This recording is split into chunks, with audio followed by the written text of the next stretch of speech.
주 안에서 증언하노니 이제부터 너희는 이방인이 그 다음에 험악한 것으로 행하같이 행하지 말라. 그들의 총명이 어두워지고 그들 가운데 있는 무지함과 그들의 마음이 굳어짐으로 말미암아 하나님의 생명에서 떠나 있더라. 그들이 간과한 자가 되어 자신을 강하게 강요하여 모든 더러운 것을 욕심으로 행하되. 아멘. 기도하시겠습니다. 아버지 하나님 감사합니다. 하나님 말씀을 매주 매 순간 듣는다는 것은 참으로 복된 것입니다. 우리가 그래서 알지 못하고 살아가다가도 하나님 음성 듣고 하나님 말씀 받을 때마다 우리 자신의 나태함, 우리 자신의 잘못됨 하나님 앞에서 감히 설 수 없음을 고백할 수밖에 없는, 정말 하나님 앞에서 아무 쓰잘데 없는 존재들이지만 하나님 말씀에 우리가 살아납니다. 아버지 시라도 하나님 말씀 주시옵소서. 정말 생명의 역사 있기를 합니다. 살아나기를 합니다. 여기 있는 한 영혼도 빠짐없이 다 살아날 수 있도록 강권주 역사 인도하십시오. 부족합니다. 오직 하나님 홀로 영광 받아 주시옵소서. 예수 그리스도로 감사하며 기도드립니다. 아멘. 지난 시간에 우리가 진짜 우리가 그리스도의 몸, 그리스도인이라면 뭐라고 했죠? 지금 당장 이방인처럼 살지 말라는 것이에요. 이방인처럼 산다는 게 뭘 얘기하죠? 계획이 몸이 열심히 세웠는데 열매가 없어요. 결과치가 없어요. 왜 그런다고 했죠? 하나님의 생명으로부터 떠나있기 때문이라고 말씀하셨습니다. 여기는 예외가 없다고 했어요. 하나님의 생명이 떠나면 아무리 내가 그리스도인이라고 외쳐도 우리는 뭐요? 이방인이 된다는 거예요. 지난 시간에 그래서 사도 바울이 강하게 명령적으로 경고하잖아요. 이방인처럼 행하지 말라. 오늘은 더 나아가 볼 수가 있습니다. 오늘 지난 시간에 여러분 기억하시죠? 18절 중간까지 했거든요. 18절 다시 보시면요. 우리 개혁개정이 갖고 있는 내용과 헬라어 성경이랑 다른 번역과는 좀 차이가 난다고 했어요. 순서, 구조가 약간 차이가 난다고 말씀드렸죠. 그들의 총명이 어두워지고 그 다음에 뭐요? 하나님의 생명에 떠나 있다라고 한 다음에 그 다음에 그들 가운데 이렇게 되어 있거든요. 제가 지난 시간에 뭐까지 했습니까? 그들의 총명이 어두워지고 하나님의 생명에서 떠나 있도다까지 했어요. 근데 뒤에는 그 다음에 나온 얘기예요. 그들 가운데 있는 무지함과 그들의 마음이 굳어짐으로 말미암아라고 했어요. 여러분 말미암아는 여러분 아실 거 아니에요. 뭐뭐를 통해서 디아라는 놈입니다. 뭐뭐 때문에 뭐에 대해서 뭘 통과함으로 이런 뜻이거든요. 그러니까 무슨 말입니까? 지금 총명이 어두워지고 하나님 생명에서 떠나는 것이 어떤 원인이 있다는 것이에요. 어떤 이유가 있다는 것이에요.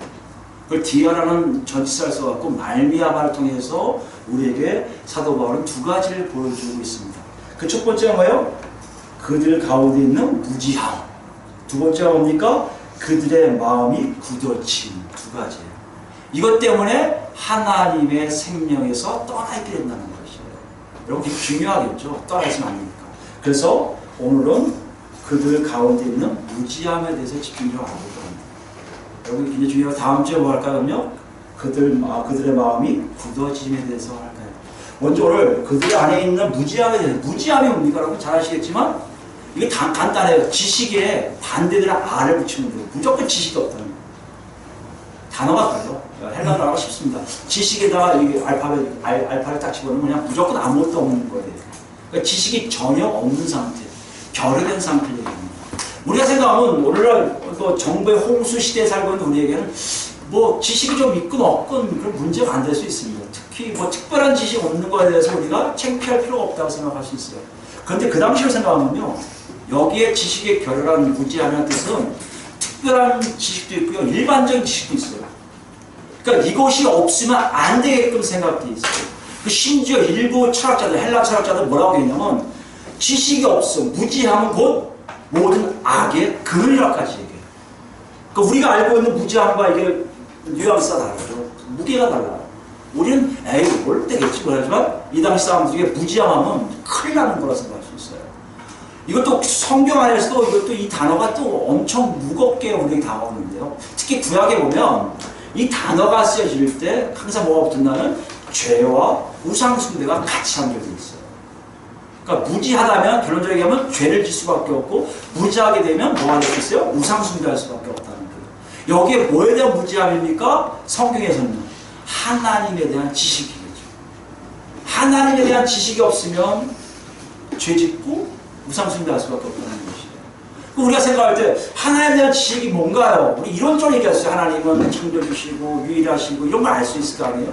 근데 성경을 여러분 유심히 보시면 알겠지만 오늘 우리가 보는 것도 마찬가지겠지만요.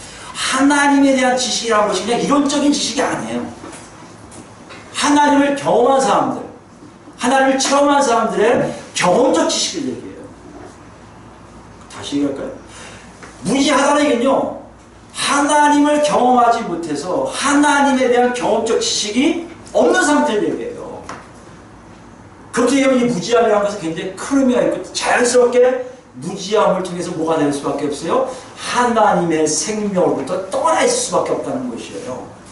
그래서 많은 학자들이 이 무지함을 뭐라고 표현하냐면 하나님과의 개인적 관계성, 개인적으로 만남, 이것이 결여되어 있는, 실패되어 있는 것을 무지함으로 풀이한다는 것이에요.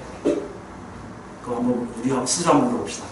여러분 그렇죠? 우리는 정말 무지한가요? 아닌가요? 여러분 복잡하실 거예요.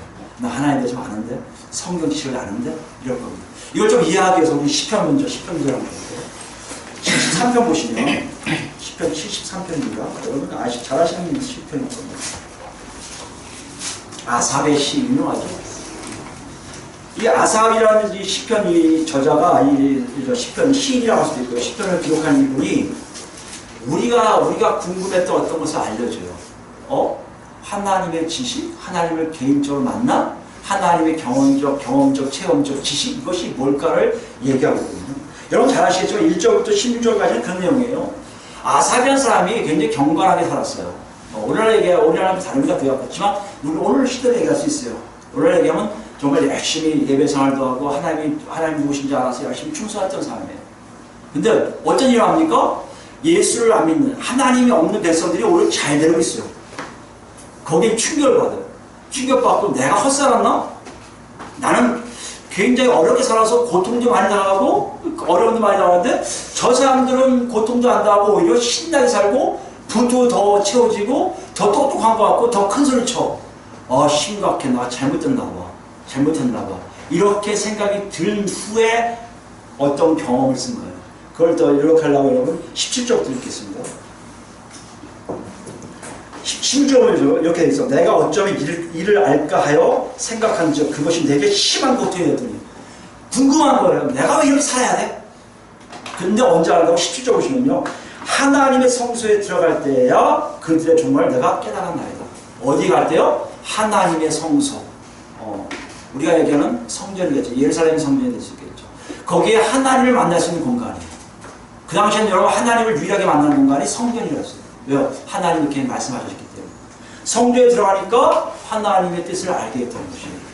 주께서 참으로 그들을 미끄러운 곳에 두시며 파멸하듯이 그들을 하나님 파멸시키겠다는 거예요. 그들이 어찌하여 그리 갑자기 황폐되었는가 놀랄 정도로 그들은 전멸하였나이다. 그들의 체구가 안 좋게 되는구나. 제가 이걸 들렸냐 아니요? 20절을 보면 주여 사람이 깬 후에 꿈을 무시함 같이 주께서 깨시는 후에는 그들의 형상을 멸시하시며 그들로 되는 거예요. 근데 21절부터요. 하나님을 만나서 하나님을 통해서 하나님의 경험적 지식을 알 때 아삽이라는 사람이 어떻게 했었냐면요. 내 마음이 산란하며 내 양심이 찔렸나이다. 그러면 보세요 또. 내가 이같이 우매 무지함으로 주 앞에서 뭐요? 짐승이구나. 하나님에 대한 경험적 지식을 알 때 내가 느끼는 뭐요? 심란한 뿐만 아니라 뭐가 생긴다고요? 나라는 존재는 인간이 아니라 하나님 앞에 짐승밖에 안 된다. 처절함을 처절함. 하나님의 지식을 안다는 것이 이론적으로 하나님은 전능하셔, 하나님은 우주 만물 창조하셔서 우리의 하나님이셔 이렇게 얘기할 수도 있겠지만 여기서 얘기하는 무지함에서 벗어나는 하나님의 지혜, 하나님의 지식은 하나님에 대한 경험적 지식은 그게 아니라 내 안을 자신을 이렇게 휘어파는 역사가 일어난다는 것이에요. 산란해지고 이거 뭐야 이거 막 이러면서 고백합니다. 전 짐승이었네요. 그 다음에 23절입니다. 내가 항상 주와 함께 하니 이제 보이는 거예요. 뭐가 안 보였던 거예요? 주와 함께 있었던 것이 안 보였던 거예요. 이론적인 지식을 가지고 안 됩니다. 경험적인 지식을 할 때 내가 하나님과 함께함이 보이기 시작합니다. 주께서 내 오른손을 붙드셨나이다. 그뿐만 아니라 나를 붙잡고 계신 하나님을 만나는 거예요.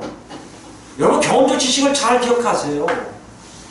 이사입니다. 주의 교훈으로 나를 인도하시고 그뿐만 아니라 주님이 직접 나를 인도하시는 교훈이 있고요. 후에는 영광으로 나를 영접하시니 나중에 나를 영접함이 내 안에 분명히 있어요. 그날 보세요. 25절 하늘에서는 주 외에 누가 내게 있으리요 땅에서는 주밖에 내가 사모할 리 없나이다. 26절 내 육체와 마음은 쇠약하나 하나님은 내 마음의 반석이시요 영원한 붙깃이시라. 여기서 우리에게 알려줘요. 무지함에 반대되는 것이 이론적인 지식이 아니라 하나님을 경험적으로 아는 지식인데 어떤 지식입니까? 내 안의 삶을 휴업하는 뒤집어 놓는 그리고 눈에 보이지 않는 것들이 보여지기 시작하는 그런 지식이 시작되는 거예요. 다시 얘기하면요.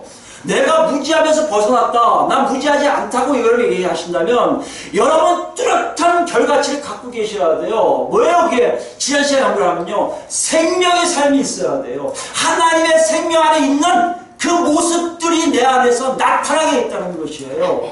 아삽이 그것을 알았던 거예요. 그럼 우린 더 알지 않을까 여러분? 우리 아삽보다 더한 사람들이에요. 어떤 사람들일까요? 아삽은요 가끔 성령이 왔다가 가겠지만 우리는요 우리 안에 성령님이 내주하세요. 예수 그리스도를 통해서 예수님의 죽으심과 부활하심과 예수님이 높이 되심을 통해서 우리는요 하나님을 직접 만나고 있는 존재란 말이에요.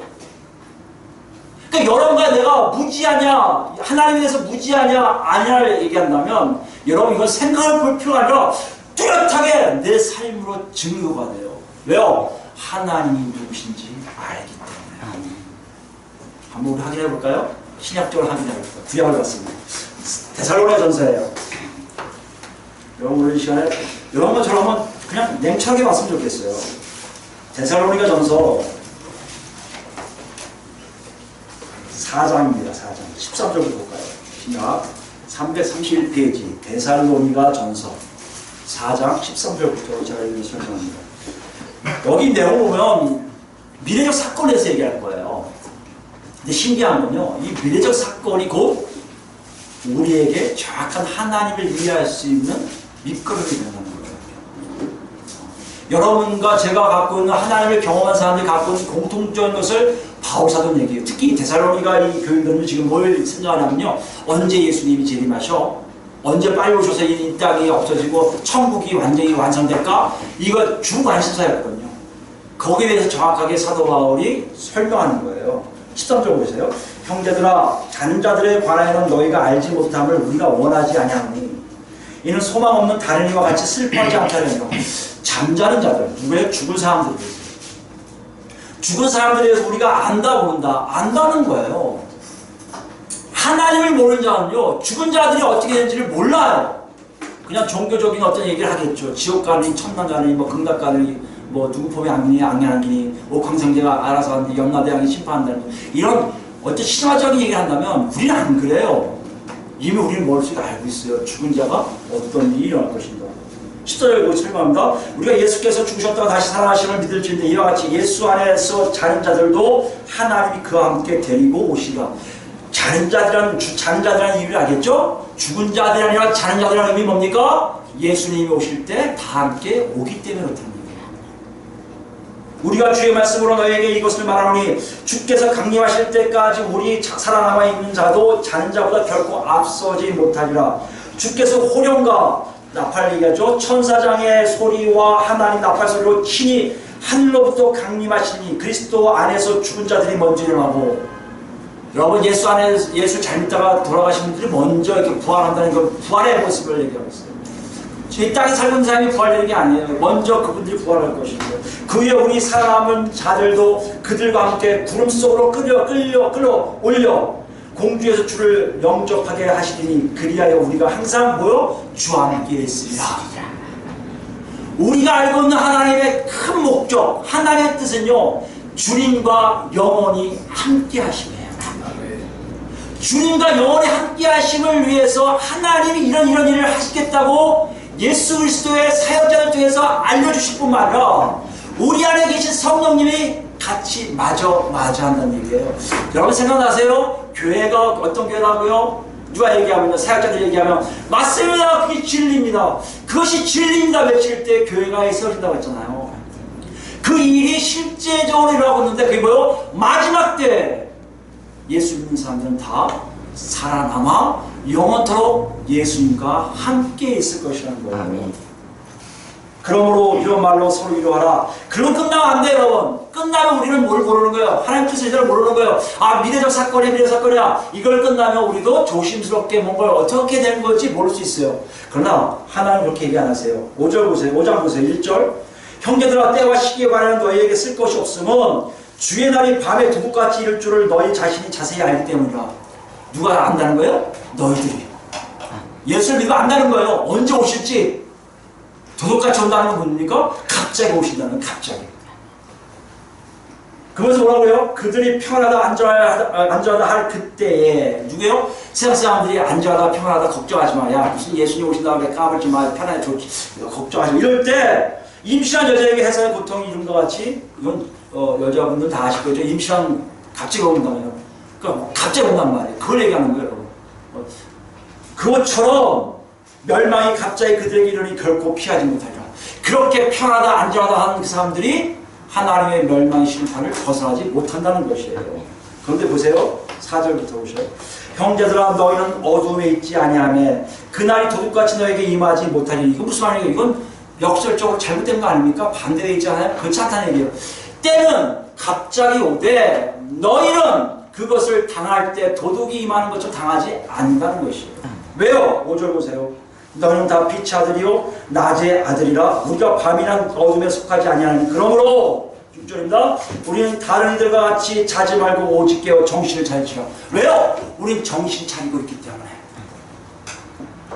정리할까요 여러분? 생명의 삶이 뭐예요? 하나님을 경험한 삶이에요. 하나님을 경험한 지식이 있는 거예요.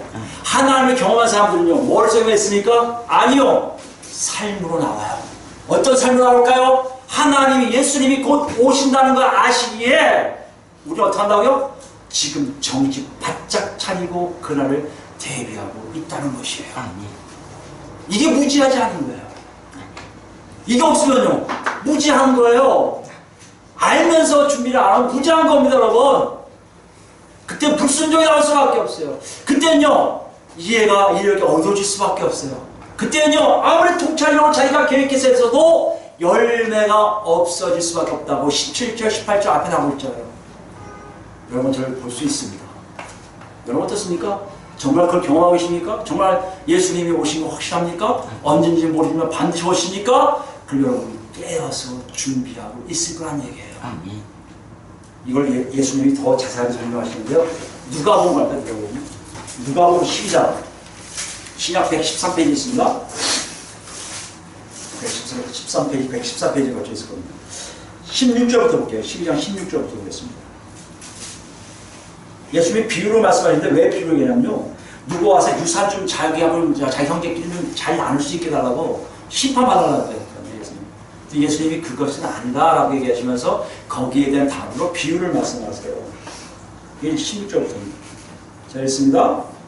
또 비유로 그들에게 말하여 이르시되 한 부자가 그 밭에 소출이 풍성하매 심중에 생각하여 이르되 내가 곡식 쌓아둘 곳이 없으니 어찌할까 하고 또 이르되 내가 이렇게 하리라 내 곡간을 헐고 더 크게 짓고 내 모든 곡식과 물건을 거기 쌓아두리라. 또 내가 내 영혼에게 이르되 영혼아 여러 쓸 물건을 많이 쌓아두었으니 평안히 쉬고 먹고 마시고 즐거워하자 하리라 하되 하나님이 이르시되 어리석은 자여 오늘 밤에 내 영혼을 도로 찾으리니 그러면 내 준비한 것이 누구의 것이 되겠느냐 하셨으니 자기를 위하여 재물을 쌓아두고 하나님께 대하여 부여하지 못한 자가 이와같으리라. 여러분 한번 생각해 보세요. 예수님 뭘 말씀하고 계십니까? 여러분 우리가 열심히 살아서 소출이 많아진 걸 가지고 참고 짓는 게 뭐 잘못됐어요? 우리가 생각할 때 잘못된 게 없잖아요. 그런데요 하나님을 알고 있는 사람들이 그걸 잘못됐다는 거예요. 하나님을 알고 있는 사람들은 어떻게 하라는 얘기예요? 참고 질 생각하지 말고 뭐하라? 하나님께 여쭤야죠. 자기 생각을 하기 전에 하나님 뜻을 구해야죠. 하나님, 이렇게 소출이 많아졌는데 뭘 어떻게 하는 거죠? 제가 살고 먹기는 여기 고가 하나만 딱 채우면 되는데 이 나머지를 어떻게 하면 좋습니까? 이게 하나님에 대한 것이 뭐와 같아요? 오실 거니까 준비하는 것과 같은 거예요. 긴장하고 있는 것 같습니다. 여러분, 일상생활 속에 무지함이 있는지 없는지를 확인할 수 있어요. 여러분 삶 속에 일반적으로 돌아갈 수 있는 일들이에요. 소출이 많아지면 감사합니다. 하나님 이렇게 많이 주시면 감사합니다. 잘 먹겠습니다. 오늘부터 5끼 먹겠습니다 해도 아무 문제 없어요. 그런데요, 하나님 입장에서 그렇지 않다는 거예요. 왜 소출을 풍성하게 주셨냐? 그 이유가 있다는 거예요, 여러분. 그걸 여러분이 아셔야 합니다. 21절 말씀 걸리잖아요. 자기를 위하여 재물을 쌓아두고 하나님께 대하여 부여하지 못한 자가 이와 같으리라. 자기 자신을 위해 재물 쌓는 사람들은 그걸 못 본다는 거예요. 이게 뭐야 이거? 이게 무지한 거예요. 하나님에 대한 경험이 없는 사람들이에요. 난 여러분과 제가 어디 있는지를 보시기 바랍니다. 일상생활 속에 내가 하나님과 관계하며 하나님의 뜻을 구하면서 심지어 내가 열심히 수고하고 나온 대가를 가지고도 하나님 앞에 온전히 서 있는 것이 바로보다 무지함에서 벗어난 모습이라는 것이에요. 왜 그럴까요, 여러분? 이걸 위해서 12장 1절부터 5절 말씀 먼저 하세요. 12장 1절부터 5절 말씀. 더 중요한 내용이겠죠. 자, 읽습니다. 12장 1절. 그동안에 무리 수만 명이 모여 서로 발표만큼 되었더니 예수께서 먼저 제자들에게 말씀하여 이르시되 바리새인들의 누룩 곧 외식을 주의하라. 바리새인들은 외식한단 말이에요. 외식을 주의하라 뭐라면 감추인 것이 드러나지 않을 것이 없고 숨긴 것이 알려지지 않을 것이 없네요. 무슨 말씀인지 알겠습니까? 아무리 바리새인들이 자기가 잘났다고 숨기고 막 뭐 감추고 해도 다 드러나게 있다는 거예요. 이게 하나님의 법이에요. 내가 아무리 이 안에서 나쁜 마음을 품고 거룩하게 살아도요, 하나님 앞에서는 다 드러날 수밖에 없다는 거예요.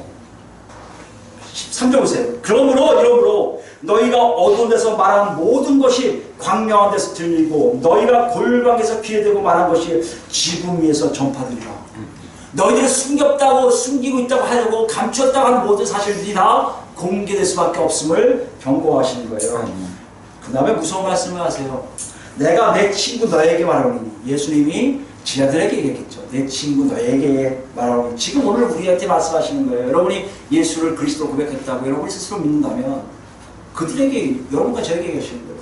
너희들에게 내가 말하노니 몸을 죽이고 그 외에는 능히 더 못하는 자들을 두려워하지 말라.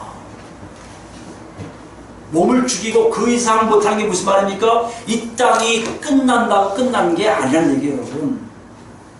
이 땅의 모든 것이 다 완성됐다고, 이 땅이 다 성취했다고, 이 땅 것을 다 누렸다고 나는 굉장히 행복하게 살았다고 사는 사람이 되지 말라는 얘기예요. 왜요? 그 이후에 뭐가 뭔지를 모르고 있단 말이에요. 그 이후에 있는 뭐가 나를 업습한다고 다른 무속신앙을 믿고 다른 종교생활을 하는 사람도 많이 있거든요.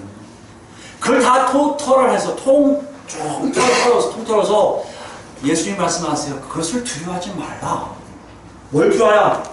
5절 말씀. 마땅히 두려워할 자를 내가 너희에게 보이니 곧 죽인 후에 또한 뭐요? 앞에 잘 보셔야 돼요. 죽인 후에 하나님이 주권자라는 겁니다. 하나님 데려가시면 끝나요, 여러분. 하나님 오늘 네 목 끝났다, 네 숨 끝났다, 끝나신 거예요, 여러분. 저도 마찬가지고. 우린 그런 존재예요. 근데 무서운 게 언제 아십니까? 그걸로 끝난 게 아니라 그 외에 또한 지옥에 던져 넣는 권세 있는 그를 두려워하라. 내가 참으로 너에게 이르노니 그를 두려워하라. 누굴 두려워하라는 얘기예요? 하나님. 하나님을 경험적으로 하는 사람들은요, 하나님을 두려워할 수밖에 없어요. 하나님을 아는 자들은요, 하나님 앞에서 자기 삶을 조심스럽게 갈 수밖에 없다는 거예요. 그런 사람들이 생명이 있는 거예요. 그런 사람이 하나님의 놀라우신 역사하심이 있는 거예요. 그런 사람이 되는 것이 그리스도의 몸이고요. 그런 사람들이 그리스도인이고요. 그런 사람들이 하나님의 자녀인 것이고요. 반대로 하나님 두려워하지도 않고요. 하나님에 대한 안중에도 없고요. 내 마음대로 살고 하나님에 대해서 지식이 없어도 살겠다고 하는 사람들은요, 하나님 자녀가 아닌 이방인이라고 말씀하고 계시다는 얘기예요. 분명하지 않습니까? 분명해요. 내가 무지한지 아닌지 알아요. 내 삶을 돌이키면 알아요. 그러면 예수 믿는 거 어떻게 보면요, 미래적 사건에 대한 현재의 반응이에요. 그게 믿음이에요. 여러분 미래적 사건을 아십니까? 우리가 심판받을 거 아십니까? 그럼 현재 여러분은 어떻게 사실 거예요? 그 심판을 대비해 살아야 될 거 아니에요. 이게 믿음이에요. 여러분 현재 모습을 보면 뚜렷하게 내가 잘 되고 있는지 아닌지를 알 수가 있어요. 근데 문제는 뭐예요, 여러분? 알면서, 예수 믿는다고 알면서 이런 얘기 들으면, 이런 설명 들고 이런 말씀을 보면 잠시 걱정해요. 잠시 걱정하고 또 잊어버려요. 무뎌져 버려요. 여러분 잘 들으셔야 돼요. 바울 사도는 지금 뭘 얘기하고 있습니까? 명령적으로 경고하세요. 이방인처럼 살면 안 된다고 강조하고 계세요. 근데 우린요, 이방인처럼 살아도 괜찮아 라고 우리를 다독거려요. 여러분 왜 그럴까요? 뭐가 문제일까요, 여러분? 공부 다시 오시기 바랍니다. 바울 사도 이것 때문에 우리에게 좀 모르겠어요. 저는 이것이 맞다고 생각하는데요. 그거라고 생각하는데요. 다시 보시면 단순하게 총명이 얻어지고 그들의 무지함 이렇게 안 하고요. 뭐라고 했어요? 그들 가운데 있는데요. 무지함이 존재한다는 거예요. 여러분 그들의 무지한 것은 그들이 갖고 있는 어떤 상태를 얘기한다면 그들 안에 있다는 얘기는요, 뭔가 독립적으로 얘기해요. 네, 내가 윗속에 지금 밥이 있습니다. 그럼 밥이 독립적으로 느껴지잖아요. 그러니까 무지함을 독립적으로 얘기하고 계세요. 하나님을 경험하지 못한 것을 독립적으로 얘기하세요. 뭘 얘기할까요? 여러분 가만히 생각해 보세요. 무지함이라는 것은요, 내가 아느냐 모르냐의 문제가 아니에요. 뭘까요, 여러분? 알려고 하느냐 모르려 하느냐는 자세를 얘기해요. 내가 이 무지함을 사용하면요, 여러분 절대 하나님을 알려고 하지 않을 거예요. 그래서 실제로 한라인들은요, 이 무지함 단어 중에 뭐가 나오지 않습니까? 강한 거절이 있어요. 신들이 보여줘도 싫다는 거야. 난 싫어. 이게 무지함이에요. 그렇기 때문에 모든 악의 근원이 될 수 있다고 얘기하는 학자들이 많이 있습니다. 다시 얘기할까요, 여러분?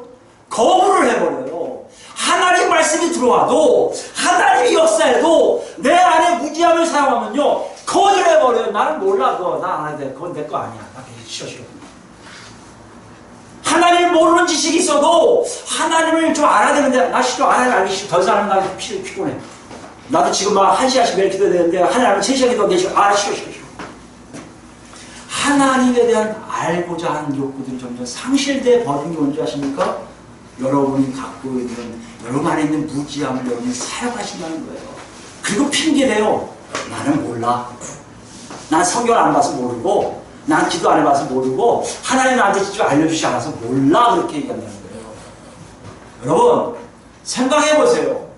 내가 무지하면 내가 하나님의 성령, 하나님의 생명에서 떠나있다고 자꾸 경고하고 있는데, 나는요 그 경고를 안 받으려고 하지 않습니까? 아니, 좀 적극적으로 얘기할까요? 여러분 얼마큼 여러분 하나님 알려고 갈급해야 하세요? 얼마큼 여러분 마음속에 하나님 알려고 몸부림치고 계십니까? 얼마큼 하나님과 동행하려고 애쓰고 계십니까? 무슨 일이든지 여러분 하나님 입장에서, 하나님 앞에서 어떻게 됩니까? 묻고 계십니까? 이것이 없는 이유는 뭐예요? 그 앞에 뭘 집어넣는 거예요? 나는 모릅니다 라는 걸 한다는 거예요. 근데 여러분 아시겠지만, 로마서 1장 여러분 아시겠지만, 예수 안 믿는 사람들에게도요, 핑계치 못하게 다 알려주신다고 했어요. 근데 여러분과 저처럼 예수를 믿는다는 우리에게는요, 더욱 분명합니다. 이건 결론적으로 얘기하면, 잘 들으셔야 돼요. 굉장히 중요한 얘기예요. 내가 예수를 그리스도로 고백했는데, 내 무지함이 나를 이렇게 엄습하고 나를 이렇게 다 이끌고 가고 나는 하나님 모르는 게 괜찮아. 난 예수 믿으면 구원받는 거 아니까 괜찮아. 돌아섰다면 여러분 지금 굉장히 위험에 처해 있는 거란 말이에요. 겨우 나오니까 고린도서 볼까요? 그걸 알 수 있는 문장들이 나옵니다. 고린도서 2장 보시면 9절부터예요. 2장 9절부터. 고린도전서 2장 9절입니다. 264페이지 있습니다.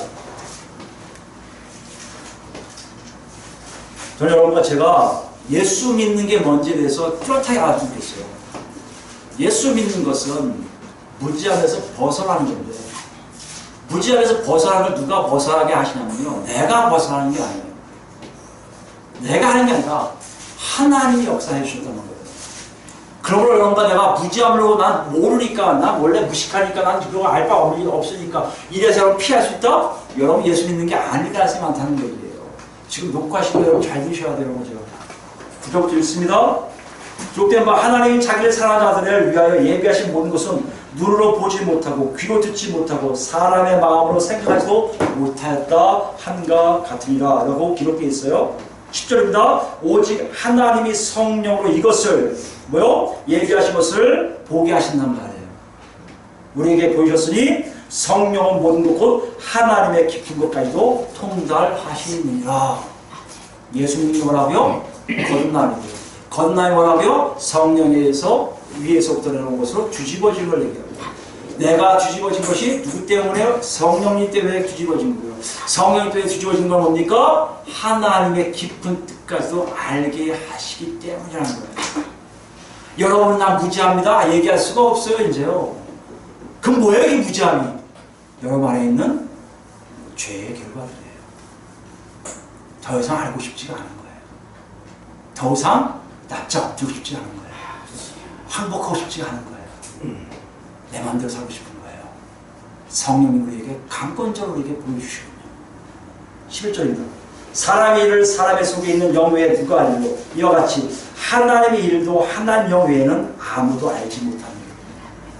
우리가 세상의 영을 받지 아니하고 오직 하나님으로부터 온 영을 받았으니 이는 우리로 하여금 하나님께서 우리에게 은혜로 주신 것들을 알게 하시나. 됐습니까? 우리에게 주신 것들을 은혜로 알게 하려 하시는 겁니다. 예수를 믿는다는 것, 성령이 내 안에 계시다는 것, 이거 뭐라고요? 하나의 뜻을 알게 하는 역사가 내 안에서 일어난다는 거예요. 경중이 있을 수 있어요. 정도 차이 있을 수 있어요. 아직 저는 인큐베이터에 있으니까 전혀 모르네요. 그래도 알아요. 인큐베이터 가서 술 쉬면서 알게 되어 있어요. 저는 이제 밥을 먹습니다. 더 많이 알겠죠. 저는 뛰어다닙니다. 더 많이 알겠죠. 여러분 우리는 여태까지 뭘 얘기했습니까? 교회가 성숙되는 것은 누구의 각자의 성장을 통해서 이루어진다 한다면 여러분과 저의 지금 모습에 나는 하나님 모르도 됩니다. 이 정도면 됩니다. 됐습니다. 무슨 얘기하는 거지요? 성령의 역사를 지금 거부하고 있는 거예요. 성령이 필요 없어요. 저 혼자 살래요. 이러고 있다는 겁니다. 그래서 사도 바울이 경고하는 거예요. 너희 안에 있는 무지함이 하나님의 생명으로부터 떠나게 하거든. 그 무지함은 예수님을 통해서 주신 성령의 역사와 반대로 가고 있는 거야. 13절 보십시오. 우리가 이것을 말하거니와 사람의 지혜가 가르친 말로 아니하고 오직 성령께서 가르친 것으로 하니 영적인 일은 영적인 것으로 분별하니라. 여러분 무지하고 아닌 걸 알 수 있습니까? 아직 곳을 듣고 계신 거예요.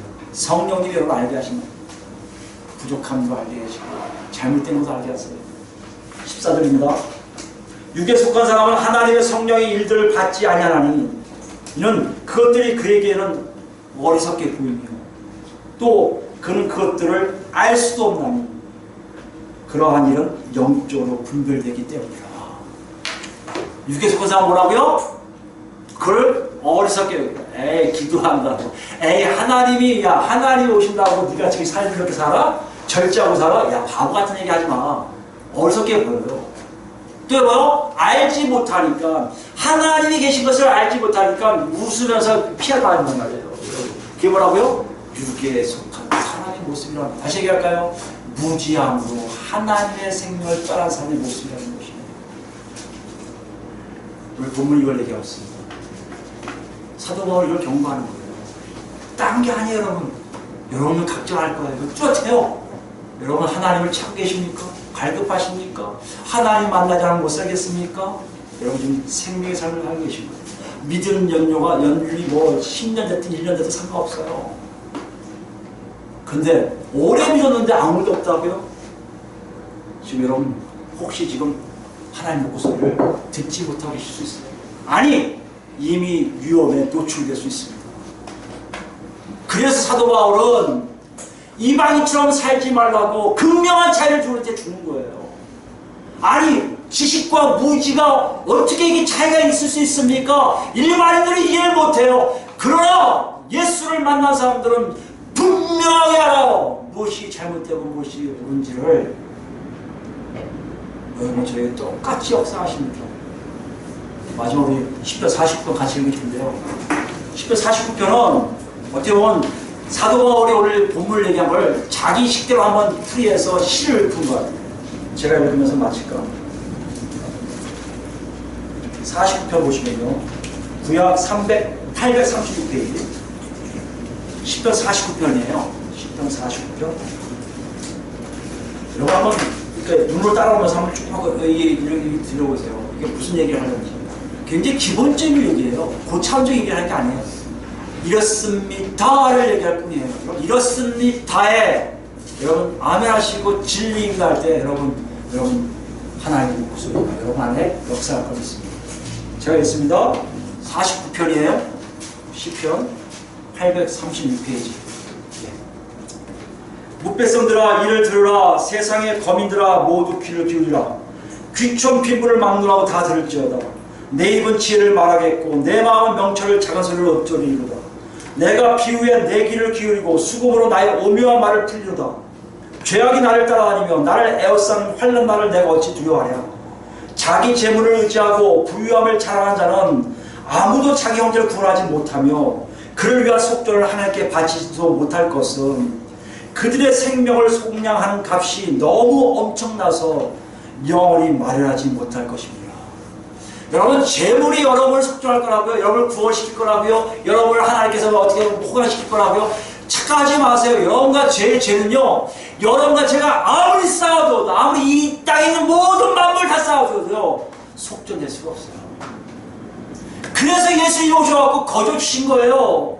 그래서 예수님이 오셔서 당신 피를 흘려주신 거예요. 여러분 피가 공짜로 줬다고 싸다고 생각하지 마세요. 값싼 데가 아니에요. 너무나 비싸서 가격을 매길 수 없어서 그저 주신 거예요. 그걸 믿는 사람들이 바뀐단 말이에요. 내가 못할 거 예수님이 대신 지셨습니다. 그 얘기를 미리 여기 시편 기자가 네 친구, 네 형제들 재물 쌓아봐라. 널 속죄할 수 있냐? 네 양 암만 쌓아도 널 속죄할 수 있는 양이 안 돼! 라고 선언한다는 거예요. 여러분. 구절 보세요. 그가 영원히 살아서 죽음을 보지 않을 것인가? 그러니까 안 죽는다고? 아니. 그는 지혜 있는 자도 죽고 어리석고 무지한 자도 함께 망하며 그들의 재물은 남에게 넘겨두고 떠나는 것을 보게 되리라. 그러나 그들의 속생각에 그들의 집은 영원히 있고 그들의 거처는 대대에 이르리라 하여 그들의 토지를 자기 이름으로 부르는도다. 아 내가 죽어도 내 이름만 걸면 내 토지는 있으니까 거기에 내 이름이 있을 거야 착각하고 있다는 얘기예요. 11절 보세요. 사람은 종기 하나 장구하지 못하며 멸망하는 짐승 같도다. 착각하지 말라는 얘기예요. 내 이름으로 재물 걸어놓으면 그 재물은 영원토록 남을 거야. 착각하지 말라는 거예요. 이건 재물의 플러스 세상의 모든 것들이에요.